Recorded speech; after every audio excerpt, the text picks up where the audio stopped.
My name is Arlene Chan, and I am regarded as a Chinatown historian. I grew up in Chinatown. My background is I'm actually a librarian by training, and I worked for 30 years for Toronto Public Library. The first book I was asked to write was a biography of my mother, Jean Lum, who was the first Chinese Canadian to receive the Order of Canada.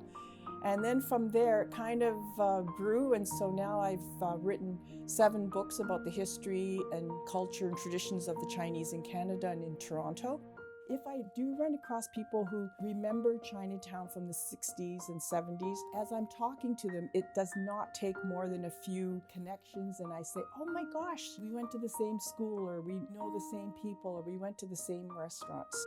Chinatown is so vibrant because it's full of stories like that, and so intersections are there. So that's what makes it Chinatown. It's not just stores and restaurants and businesses and offices. It's people that live there that make Chinatown so vibrant.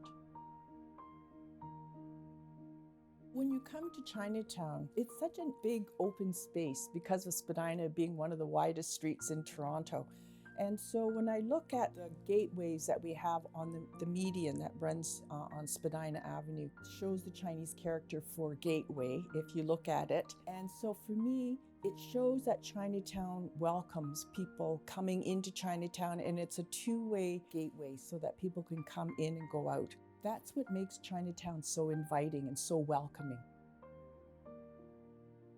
This Chinatown started developing because of the fact that our first Chinatown, most of it was expropriated to build our new City Hall and Public Square.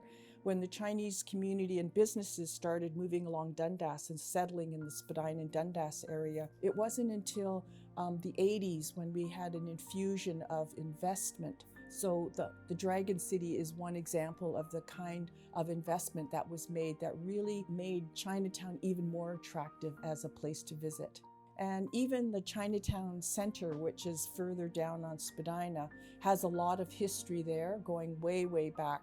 And so my advice is always to be very proud of your heritage and make sure that you learn about your heritage. You're interested and you can't find anything, there is a lot out there. So I really encourage young people to read about the history. Talk to your parents, talk to your grandparents about their stories, because there are still so many untold stories. And the more stories you hear, the more proud you feel of your heritage.